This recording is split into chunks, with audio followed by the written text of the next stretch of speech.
आज के फिल्मी फंडे में मैं आपको मिलवाने वाला हूं आलोक पांडे से, जो कि मेरी और आपकी तरह ही दिखते हैं। वो भी मुंबई शहर से नहीं है, काफ़ी दूर से मुंबई में आए हैं, लेकिन धीरे धीरे आहिस्ता आहिस्ता उन्होंने अपना फिल्मों में मुकाम बना लिया है और काफ़ी सारी बड़ी फिल्मों में काम कर चुके हैं। देखिए कौन कौन सी फिल्में। मंदिर के बाहर आपके चेले चपाटे 10-10 रुपए में किताबें बेच रहे हैं। पेज नंबर 4 पे लिखा हुआ बता रहे हैं मंत्र पढ़ो तो पुत्र पैदा हो जाएगा। मतलब इनके हिसाब से एक 10 रुपए किताब खरीद लो और भगवान के मास्टर प्लान की पूरी तरीके से बाट लगा दो। भैया एमजी रोड चलोगे? MG road. मैडम अपना पर्सनल ईमेल आईडी बताइए प्लीज। क्या? अच्छा आप सिंगल हैं कि मैरिड हैं? मतलब क्या और है सुनिए तुम्हारा? अपना 10 डिजिट वाला मोबाइल नंबर दे दीजिए। पागल है क्या? अच्छा लैंडलाइन नंबर है तो वो दे दीजिए। सुनो तो पेमेंट कैश में करोगी? मंथली न्यूज़लेटर भिजवा दूं क्या? कावे जगत बहुत ढीले लग रहे हैं। अबे हाँ यार, मच्छरदानी सोए नहीं रात में क्या? मच्छर बहुत है। दादा जगत के लिए मच्छरदानी मंगवा दो, सोए नहीं जाए। बातें नहीं, चलो लाइन में लगो सब लोग, चलो लाइन में। अरे लाइन में तो अच्छी।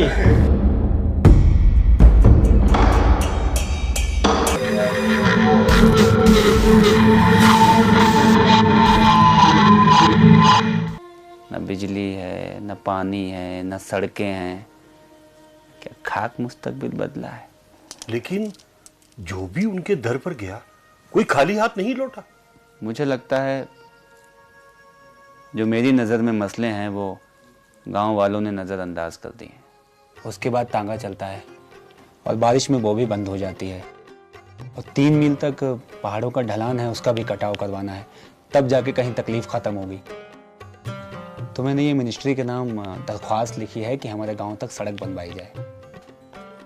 गुलाम नबी वो तो ठीक है, लेकिन दरखास्तें हमने भी बहुत सारी दी,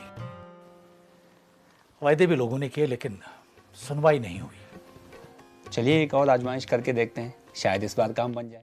सबसे पहले वीडियोस को देखने के लिए चैनल को सब्सक्राइब करें और बेल आइकन को प्रेस करें।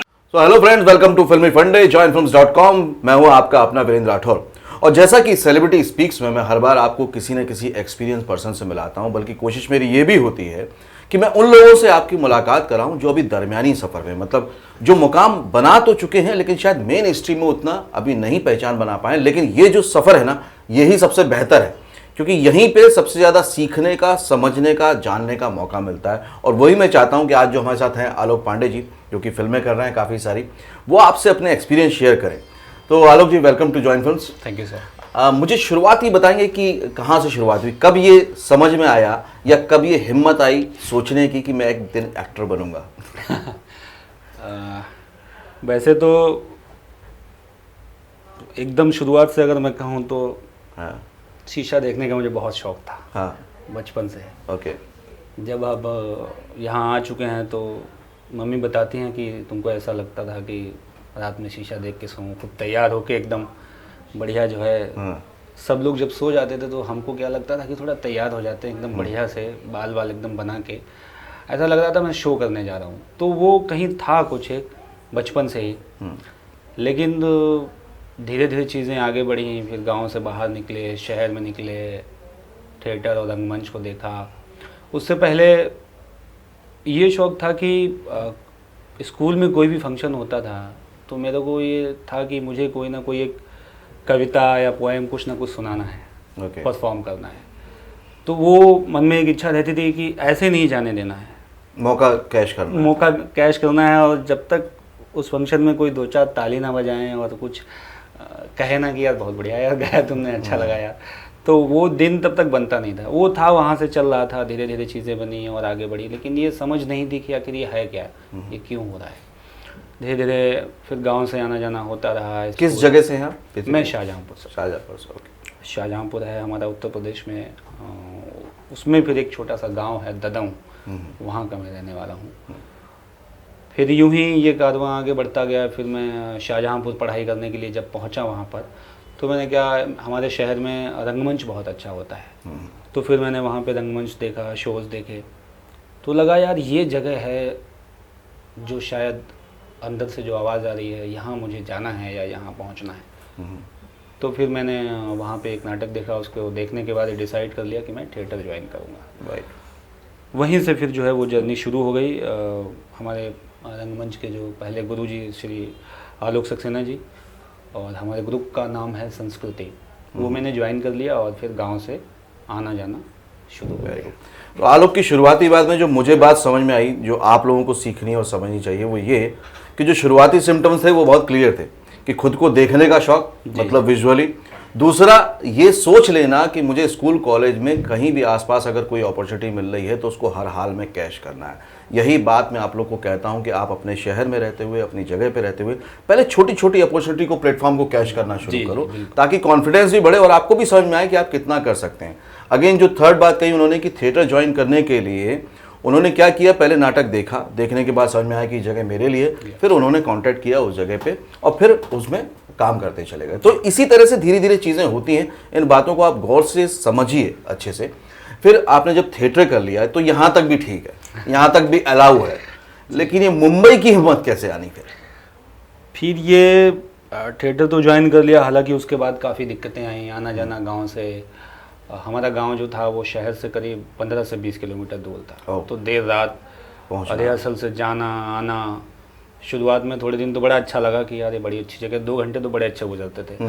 लेकिन जब रात में नहर के किनारे किनारे साइकिल लेके जब अंधेरी रात मतलब रास्ते से निकलते थे तो हालत ख़राब हो जाती थी, तो बहुत डर भी लगता था। तो शुरुआत में छूटा भी, फिर ज्वाइन किया, फिर छोड़ा। घर वालों ने बताया कि देखो ये ठीक नहीं है और इसमें कुछ नहीं रखा है। हालांकि वो पक्ष में थे, लेकिन वो करियर के हिसाब से कंसर्न था उनका कि मेरा बच्चा जो है सही चीज़ जो है चुने। मुंबई का ख्याल बीएनए तक तो नहीं था।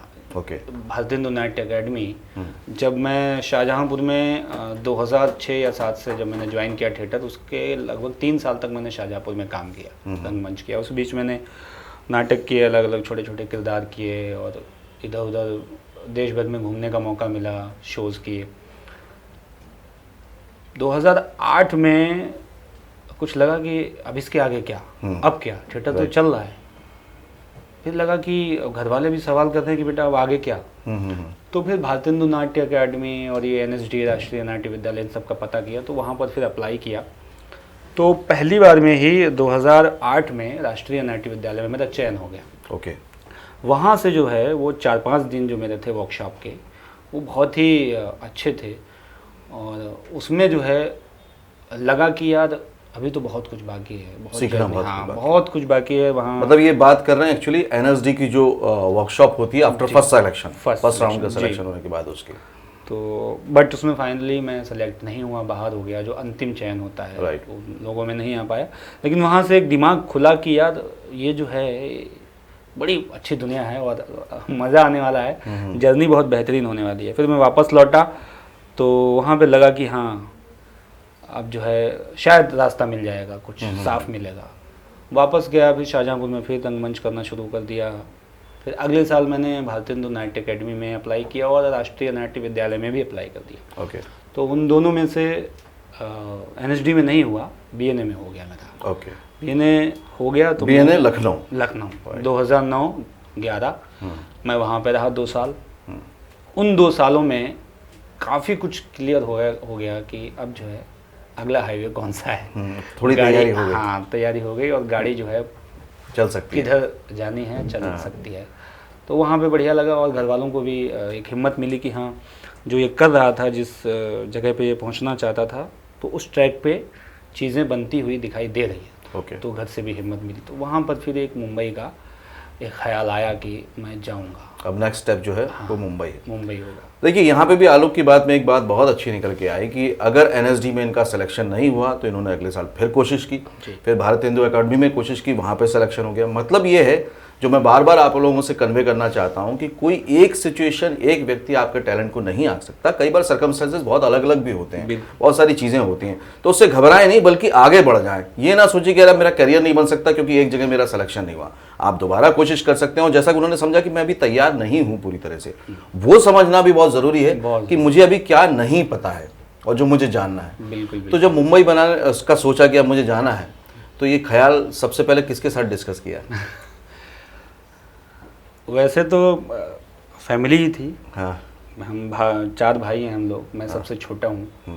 तो उसको तो मैं मेंशन करना नहीं बोल सकता कि वो जो भाई हैं मेरे चार, मतलब हम टोटल 4 भाई हैं, मैं सबसे छोटा हूँ। वो जो तीनों भाई हैं मेरे, वो मेरे पिलर हैं, स्तंभ हैं। Okay okay. मतलब वो हैं तो उस पर जो मेरी छत अभी जो बन रही करियर है, की बन रही है। हाँ, वही है, उसके बिना तो कुछ नहीं। तो मैं उनसे सारी बातें शेयर करता था, तो उन्हीं को बताया और उन लोगों ने बहुत ही उत्साह दिया और बहुत हिम्मत दी कि हाँ बिल्कुल तुम जाओगे और हम साथ में हैं। उनको तुम लगा बताओ होगा यार, तुमको- अब तक तो हम अपने छोटे भाई को हीरो समझते थे, अब सारी दुनिया समझेगी तो ज्यादा अच्छा है। तो उनके लिए वही एक आम आदमी की तरह एक लाइमलाइट और ये दुनिया फिल्म, ये थोड़ा बहुत नाटक वाटक एक दो उनको दिखा दिए थे मैंने। तो 4 उनको लग चुका था यार, ये बहुत सही जगह है यार, एक्टिंग होती है यार, क्या बात है, कमाल चीज़ है। अखबारों में नाम आ गया आलोक पांडे, मतलब एक लाइन में नाम लिखा था, तब उनके लिए क्या था वो मैं गौरव की बता बात नहीं, थी गौरव उनके की लिए। बात थी।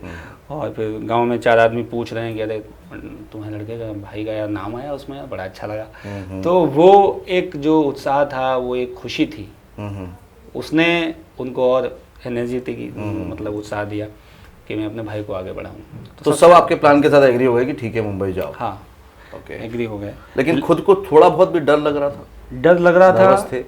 डर लग रहा था और मैं तैयार नहीं था, अभी भी मुझे लग रहा था। ओके। तो एक कमी थी जिसको पूरा करने के लिए मैंने कहा थिएटर तो हो गया, रंगमंच का तो मतलब ऐसा नहीं कहूँगा कि पूरी तरीके से ज्ञान अर्जित हो गया, तो बहुत काफी कुछ समझ एक में आइडिया लग गया कि थिएटर, रंगमंच और मेकअप, कॉस्ट्यूम ऑल ओवर सब कुछ वहाँ पे सिखाया जाता है भारतेंदु नाट्य अकेडमी में। लेकिन जब आप बम्बई जा रहे हैं तो फिर कैमरा, टेक्निकल चीज़ें, फिल्म, तो वो दूसरी चीज़ मेरे मन में एक ये पहले से ही इतनी समझ कुछ थी कि मुझे हड़बड़ाहट नहीं थी। मैंने कभी ये नहीं सोचा कि नहीं जल्दी चलना है मुंबई, नहीं। एक ये था कि नहीं, चलना है तो तैयारी के साथ चलना है, पहुंचना है, क्योंकि वहाँ जाके फिर प्रैक्टिकल करना है, सीखना है। उसके अलावा टाइम फिर ये नहीं कि वहाँ पे जाके आप कहें कि नहीं एक मौका टेस्ट एंड ट्रायल चलता रहा, वो और नहीं सबको है। पता नहीं, राइट। आप अपनी तैयारी पूरी करके पहुँचिए, उसके बाद जो है वहाँ पे जब आप समंदर में कूद जाएंगे फिर तो आपको सिर्फ तैरना है। तैरना है और उसी दौरान सीखना भी है अच्छे से। तो वो एक कैमरे की कमी खल रही थी। वो उसी दौरान कोलकाता में एक इंस्टीट्यूट है, सत्यजीत रे फिल्म एंड टीवी इंस्टीट्यूट, तो वहाँ पे मुझे पता लगा कि एक्टिंग फॉर स्क्रीन का एक कोर्स स्टार्ट हुआ, शॉर्ट टर्म कोर्स। वहाँ पे मैंने अप्लाई कर दिया, तो वहाँ पे भी मेरा सिलेक्शन हो गया।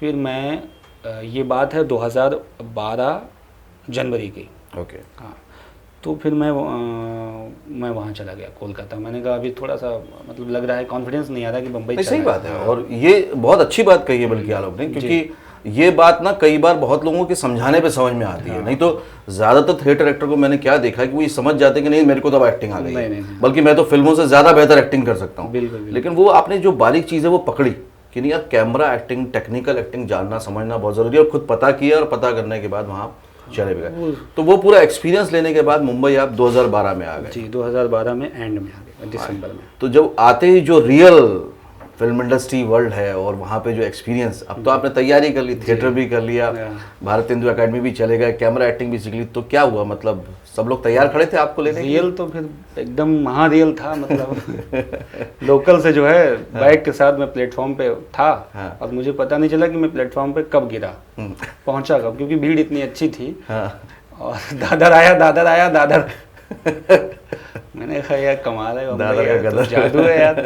अभी अंदर था यार, कब मैं बाहर आया पता ही नहीं चला। हाँ। तो ऐसे हुआ। फिर मुंबई के हमारे कुछ बैचमेट जो बीएनए के, वो मुंबई पहले आ चुके थे। उनको लगता था नहीं जल्दी जल्दी चलना चाहिए, देर हो रही है, तो वो पहुंच चुके थे। तो उनमें से एक बंदा, मनोज शर्मा उसका नाम है, मेरा बैचमेट, तो वो मुझको रिसीव करने आया बाकायदा। तो फिर हम वहाँ पहुँचे। तो ड्रामा स्कूल मतलब बीएनए की वजह से वो उतनी दिक्कतें नहीं हुई जो एक नए को थोड़ा नेटवर्क था पहले से। हाँ, नेटवर्क था, और ये ऐसा नहीं है कि जाऊँगा कहाँ, रुकूंगा, क्या होगा। वो इतना बैकअप था कि बाकायदा मैं रुक गया। फिर जो शुरुआत होती है जो सबके साथ होती है, निकलना, बैठना, उठना बैठना, फ़ोन करना लोगों को, ऑडिशंस देना और पता करना कि कहाँ क्या चल रहा है, कौन कौन से ऑफिसेज हैं, प्रोडक्शन हाउस कहाँ है, वही जर्नी जो होती है रोज़मर्रा की, वो शुरू हो गई। तो जो पहला ब्रेक मिला आपको जी, वो कौन सा मिला? पहला ब्रेक जिक्र करना ज़रूरी है उसका। पहला ब्रेक वैसे तो सीआईडी में था, उसको ब्रेक कहूँ या मैं घटना कहूँ मुझे समझ नहीं आता है, मतलब भयानक ब्रेक था वो, कि घर वाले बैठे रहे देखने के लिए कि मैं आ रहा हूँ और वो कब सीन चला गया मुझे पता ही नहीं चला। मैं बस में था और बस निकल गई और वो कह रहे तुम बस में दिखे ही नहीं। तो मैंने कहा बस बंद थी, खुली विंडो था नहीं, वहीं आसपास में था कहीं।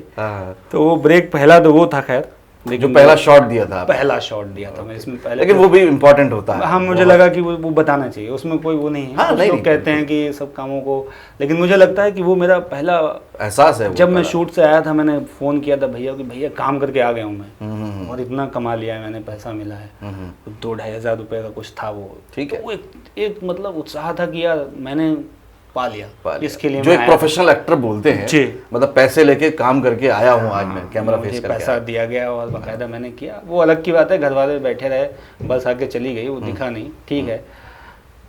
उसके बाद अच्छा जो जिसको मैं कहूँगा वो चीज़ें हुई मेरी, हमारे एक डायरेक्टर साहब जो बीएनए में आए थे एक प्ले डायरेक्ट करने, रवि केमू जी, तो उन्होंने एक प्ले डायरेक्ट किया था वहाँ पे, अ फैमिली करके, उसमें मैंने मेन कैरेक्टर प्ले किया था वहाँ पे। तो उनसे मेरा वहाँ पे ताल्लुक़ हुआ था, अच्छी जान पहचान थी और वो जानते थे कि कैसा क्या है आलोक का, कैसा नेचर है, क्या एक्टर है। तो जब मैं मुंबई पहुँचा तो उनसे बातचीत करता रहता था, टच में था कि सर मैं आ गया हूँ। तो उन्होंने मुझे पहला बड़ा ब्रेक दिया, डीडी उर्दू और DD1 दोनों के लिए एक साथ एक सीरीज़ आई थी 13 एपिसोड की, हमारे गांव कोई आएगा। उसका बहुत ज़्यादा मतलब चर्चा नहीं है, ना ही कहीं मिलेगा आपको, लेकिन उसको बताना इसलिए ज़रूरी है क्योंकि वो बड़ा ब्रेक था मेरे लिए। एक रेगुलर था, 13 एपिसोड का वो था। जम्मू कश्मीर में मैं गया था, वहाँ पे शूट किया था। तो वो एक प्रोफेशनली एक लंबे समय के लिए वर्कशॉप थी मेरे लिए, जिसने मुझे बहुत कॉन्फिडेंस दिया और एज एन एक्टर बहुत मुझे सीखने को मिला कि आखिर लंबा शूट क्या होता है और एक लगातार एक जोन में रहना वो क्या होता है, और एक साइकोलॉजिकल स्टेबिलिटी भी लगती है ना कि हाँ रेगुलर भी काम मिलने लगा है। तो वो सेंट्रल कैरेक्टर था, वो एक बड़ा काम था और वो डीडी उर्दू पे आता रहता था अभी भी, और DD1 पे भी आया फिर। तो वहाँ से काफ़ी बूस्टअप मिला और फिर वहाँ से एकदम फिल्म, हाँ वहाँ से फिर शॉर्ट फिल्म मिली मुझे अनुराग कश्यप सर के साथ, that day after every day. उसमें एक छोटा सा काम था, बट अनुराग सर के साथ काम करना, उनसे मिलना, एक्सपीरियंस है, चार्ज होना जैसा होता है कि एक्टर के लिए, कि मैं एक ड्रीम होता है, मेरा ड्रीम था अनुराग सर के साथ काम करने का जब मैं आया था। तो वो एक बहुत अच्छा मौका था। फिर धीरे धीरे चीज़ें बनने लगी, मैं ऑडिशंस पे जाने लगा, लोगों से मिलने लगा। फिर मुझे मिली प्रेम रतन धन पायो सूरज बड़जात्या सर के साथ, उसमें बहुत अच्छा एक्सपीरियंस रहा, पूरी टीम से बहुत अच्छा रैपो बन गया। फिर मेरी लाइफ में आई MS धोनी, जो कि मेन मेंशन करना जरूरी है, राइट। फिर जो है हेलीकॉप्टर शॉट लगा और वो चल रहा है। वहाँ से। तो धोनी का एक्सपीरियंस कैसा रहा आपका? धोनी का एक्सपीरियंस बहुत अच्छा रहा सर। वो मतलब जिसको कहते हैं कि हाँ मैं फिल्म करना चाहता हूँ, और एक होता है कि मेरे मन का काम, कि ऐसा कुछ काम मिले जहाँ पे जो डायरेक्टर है वो मेरी बात को समझे, जो टीम है एज एन एक्टर मुझे वो रिस्पेक्ट, इन्वॉल्वमेंट मिले और मुझे लगे कि मैं इस टीम का हिस्सा हूँ। ऐसा नहीं कि आपके सपोर्ट कर रहे, नहीं, आप टीम में हैं, उस फिल्म की मेन टीम में हैं। तो वहाँ से वो एक्सपीरियंस मुझे मिला, और नीरज पांडे सर के साथ काम करने का एक्सपीरियंस तो मतलब कमाल का था, मतलब और उन्होंने बहुत एज एन एक्टर मुझे कॉन्फिडेंस दिया, बूस्टअप दिया। और कहीं से मुझे उनके साथ काम करके ऐसा नहीं लगा कि मैं पहली बार कोई नया ही था उस समय, 2 साल मुझे आए हुए थे, 2-3 साल, तो इतना बड़ा ब्रेक दिया, ऐसा मुझे महसूस नहीं हो रहा था कि मैं इतने बड़े डायरेक्टर के साथ काम कर रहा हूँ और मैं नया हूँ। ये बात बहुत अच्छी भी आलोक, क्योंकि ना यहाँ पे जितने भी अच्छे और बड़े डायरेक्टर हैं, हम लोग बाहर जब रहते हैं तो बड़ा एक वो रहता है कि पता नहीं कैसे होंगे, क्या होंगे, शॉर्ट टेम्पर होंगे, लेकिन जब अपन काम करते हैं तो लगता है कि तो बड़े हम्बल हैं, बड़े डाउन टू अर्थ हैं, क्योंकि कहीं ना कहीं वो भी चाहते हैं कि एक्टर से बेहतरीन आउटपुट ले लें। बिल्कुल। इसलिए वो हमेशा एक कॉन्फिडेंस लेवल बना के रखते हैं, कंफर्टेबल जोन बना के रखते हैं। यही महसूस किया होगा आपने। इस मामले में मैं एक बात ये ऐड करना चाहूँगा कि मैं लकी था कि मुझे जो डायरेक्टर्स मिले उन सब ने एज एन एक्टर मुझे बहुत मतलब समझा, मुझे स्पेस दिया काम करने का। जैसे नीरज सर के साथ ही एक सीन में नया था, थोड़ा सा टफ था मेरे लिए, तो दिक्कत हो रही थी, मुझसे नहीं हो रहा था। तो इमोशनल सीन था एक, तो नहीं हो रहा था। तो मैं बहुत अपने आप को लकी मानता हूँ कि पता नहीं मेरे अंदर कहाँ से हिम्मत आई इतनी कि मैंने बोल पाया उनसे। मैंने कहा सर हो नहीं रहा है सर, मुझे थोड़ा समय चाहिए। तो उन्होंने कहा कि आलोक टेक योर टाइम, अच्छा, नो हरी, जस्ट रिलैक्स, बैठो, जब आए तो मुझे बता दो। क्या बात। मैं मतलब बैठा हुआ हूँ, मैं सोच रहा हूँ, अब मैं सोचता हूँ कि मैं एकदम नया था, मैं बैठा हुआ था, नीरज सर खड़े हुए थे उस समय। धोनी के टाइम भी नीरज सर का काफ़ी काफ़ी नहीं, अब तो एक एस्टेब्लिश नाम है, बहुत हर एक्टर काम करना चाहता है। खड़ी हुई है और मैं बैठा हुआ हूँ कि आ नहीं रहा है। तो ये स्पेस मिलना भी अपने आप में एक एक्टर के लिए एक तरीके से गिफ्ट है, एक ऊपर वाले का कुछ करम है कि आपको इतना। बाकी सबका अपना काम करने का तरीका है, हर डायरेक्टर का, मैं किसी को अच्छा या बुरा नहीं कहता, लेकिन अगर ऐसा मिल जाए तो आपकी परफॉर्मेंस और अच्छी हो जाती है, उसमें निखार आ जाता है। तो ये सब चीज़ें हुई तो ये सब चीज़ें आप जो कह रहे हो ना, ये आलोक मैं अपने एक्सपीरियंस से भी ये कह सकता हूँ कि नॉर्मली होता क्या है, जब जेन्युइनली कोई रीज़न होता है और आप एक बात कहते हो डायरेक्टर से या फिल्म मेकर से कि मुझे ये टाइम चाहिए, यकीनन वो देने वाला है अगर वो सही बात है। बिल्कुल बिल्कुल। लेकिन अनशन टेंटरम है, हाँ। जबरदस्ती का एटीट्यूड है, तो कोई टाइम नहीं देने वाला, बल्कि आपको उतना ही रूडली वो जवाब भी देने वाला है। कोई मतलब नहीं। तो अगर जेन्युइन रीजन है तो यहाँ पे स्पेस भी मिलता है, टाइम भी मिलता है, Sure. उसकी कोई, बस आपको सही तरीके से कहना आना चाहिए। बस बस। तो वो धोनी के बाद फिर अब ये हो गई फरहान अख्तर की फिल्म जी, उसके बाद लखनऊ फिर, सेंट्रल। हाँ, लखनऊ सेंट्रल मुझे मिली, उसमें फरहान अख्तर सर के साथ काम करने का मौका मिला, वो भी बहुत अच्छा एक्सपीरियंस रहा मेरा। और एज एन एक्टर काफ़ी अच्छा उसमें जो है मौका मिला, एक्सपोजर मिला, काम करने का काफ़ी सीखने को मिला। बाकी चीज़ें चल रही हैं अभी। और चलिए, अभी कौन कौन सी फिल्म कर रहे हो आप? अभी मैं राजश्री की एक फिल्म कर रहा हूँ, हम चार, जो मेरी आने वाली फिल्म है। और एक फिल्म कर रहा हूँ मैं वनडे, जिसमें अनुपम खेर सर हैं और काफ़ी। तो ये अनुपम जी वाली जो फिल्म है ये भी राजश्री की? नहीं, ये राजश्री की नहीं है, ये अशोक कुमार नंदा जी इसको डायरेक्ट कर रहे हैं। Okay. और ये अलौकिक प्रोडक्शंस है, उनकी ये फिल्म है। और ये इसका पूरा सेटअप जो है वो रांची का है और बहुत बढ़िया कॉन्सेप्ट है। और इसकी जो स्टार कास्ट है वो भी बहुत प्यारी है, सभी सीनियर एक्टर्स हैं इसमें। दूसरा एक फिल्म निखिल आडवाणी सर के साथ चल रही है, और टाइटल मैं उसका भी रिवील करना थोड़ा ठीक नहीं समझता हूँ, क्योंकि अभी काफ़ी बेसिक पे चल रहा है। ओके, एक बात बताओ आलोक, मुझे पूरी बात में एक बात जो समझ में आई कि नॉर्मली बहुत सारे लोगों के मन में ये मिथ होता है कि नेपोटिज्म चलता है और फिल्म इंडस्ट्री के जो लोग हैं उन्हीं को ज़्यादा चांस मिलता है। ये आपने आते ही सब बड़े बड़े बैनर, बड़े बड़े डायरेक्टर, ये क्या, ये प्लान क्या है, ये स्ट्रेटेजी बता दो बस ज़रा। प्लान कुछ है नहीं एक्चुअली कोई प्लान नहीं है, अनलिमिटेड प्लान है और जिसका कोई कॉस्ट भी नहीं है। ओके, मेरा ऐसा मानना है कि मुझे लगता है कोई सेट फार्मूला है नहीं सर, फिक्स फार्मूला नहीं है। कोई नहीं कह सकता कि ऐसा ऐसा कर लो आप, ऐसा ऐसा हो जाएगा। और मैंने प्लानिंग कुछ की भी नहीं, लेकिन मैंने एक चीज़, दो तीन चीज़ें जो मैं हमेशा अपने आप को याद दिलाता हूँ या आपके साथ शेयर करना चाहूँगा कि मैं क्यों आया हूँ यहाँ पे और कहाँ से आया हूँ।